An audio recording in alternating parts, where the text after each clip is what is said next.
Ayan guys ha, Hill match 5-all papasok sa top 8 guys ha. Ito po yung tournament director natin ha, si Sir Nenyo ng Mate ha.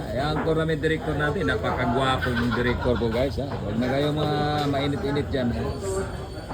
Magandang lalaki yung tournament director. Dito na tayo sa player natin, Turco na ang Katiil. Magandang lalaki nito, Turco din ang tatay nito. Panday Rose, yung kalaban ni Cuadro Alas. Ayan, napalaban na, papasok sa top 8. Ito na guys. Sumubra yung nilibi. Ayan, Turco ng Katiil guys. Titira na.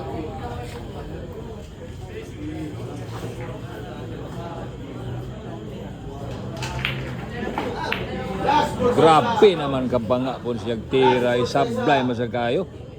Kaunsa man yung tawhana. Di pati layo ang magtira ng Turkuhan.